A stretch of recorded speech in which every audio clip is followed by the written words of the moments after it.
Le livre de l'Apocalypse traduit un état de grande souffrance.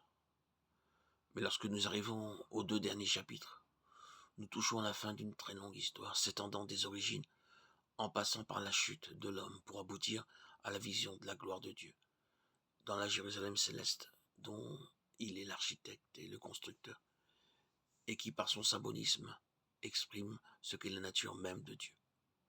L'Église n'appartient pas au temps, elle est née dans le cœur même de Dieu, avant que le monde fût.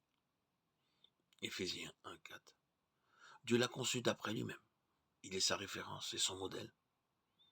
Elle est l'entité de lui-même et entièrement céleste et spirituelle. L'expression parfaite de la nature de Dieu en Jésus-Christ. Le témoin fidèle et véritable. Le principe de la création. Toute l'œuvre de Dieu dans nos propres vies est en relation avec sa propre nature. Lorsque Dieu aura atteint son but dans nos vies, et si nous lui laissons la liberté d'agir comme il veut, nous serons l'expression parfaite de la nature de Dieu. Et nous aurons atteint la Jérusalem céleste, la sainte cité de Dieu, l'épouse de l'agneau. Présentement, alors que nous sommes conscients de beaucoup de limitations en nous-mêmes, nous ne pouvons que reconnaître combien infinie est la patience du Seigneur à nous enseigner à travers ses voies, afin de nous amener à une connaissance plus profonde et vivante de lui-même.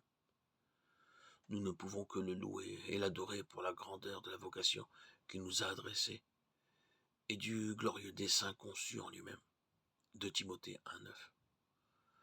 Rachetés par le précieux sang de l'agneau, nous sommes un peuple céleste dans toute la réalité de cette déclaration, car il nous a fait participants de sa nature divine et participants de sa gloire. 2 Pierre 1,4, 1 Pierre 5,1. Nous sommes engagés dans cette vocation sous le gouvernement du ciel. Cela signifie un profond changement à cause de cette vie céleste qui maintenant est en nous. Cependant, bien que nés de nouveau, nous pouvons être liés et attachés aux choses de cette terre. Dans ce cas, notre vocation est très compromise, de même que notre héritage. Notre vocation est appelée céleste, au moins pour 2 raisons. Hébreux 3,1.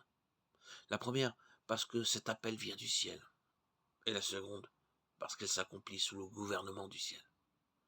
C'est un appel à marcher avec Dieu, que nous ne pouvons voir de nos yeux et dont la voix ne peut être entendue de nos oreilles naturelles, mais qui cependant est en nous par l'esprit de vie. Bien que cette vie céleste soit en nous, pendant tout un temps, notre compréhension des promesses de Dieu est terrestre. Mais par ses voies, il veut nous amener à expérimenter encore et toujours, quant à sa signification, notre mort et notre résurrection avec lui. Car c'est par cette vie que nous marchons dans la voie céleste de notre appel, et que ses disciples peu à peu l'aspect terrestre des choses. Ainsi, Abraham croyait à un pays, mais plus il vieillissait, plus s'estompait cette compréhension.